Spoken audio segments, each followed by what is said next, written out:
ঢাকাই সিনেমার জনপ্রিয় নায়িকা শবনম বুবলী আবারও মা হতে চলেছেন এমন খবর ঘুরছে বিনোদন মহলে।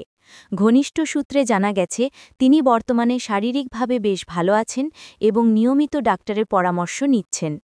বুবলী এখন শুটিং থেকে কিছুটা বিরতিতে আছেন। গত কয়েক সপ্তাহ ধরে তিনি সামাজিক যোগাযোগ মাধ্যমেও খুব বেশি সক্রিয় নন, যা দেখে অনেকেই ধারণা করছেন নতুন অতিথির আগমনের অপেক্ষায় আছেন তিনি। বুবলির এক ঘনিষ্ঠজন জানিয়েছেন, বুবলি আপা এখন পুরোপুরি পরিবারের সময় কাটাচ্ছেন। তিনি চান বিষয়টা স্বাভাবিকভাবে নিতে, তাই এখনও প্রকাশ্যে কিছু বলেননি। অন্যদিকে ভক্তরা এই খবর শুনে উচ্ছ্বাস প্রকাশ করেছেন। কেউ লিখেছেন, আল্লাহ যেন মা ও শিশুকে সুস্থ রাখেন। আবার কেউ বলছেন, বুবলিকে পর্দায় যেমন ভালোবাসি, মা হিসেবেও নিশ্চয় তিনি দারুণ হবেন। তবে বুবলির পক্ষ থেকে এখনও কোনো আনুষ্ঠানিক ঘোষণা আসেনি।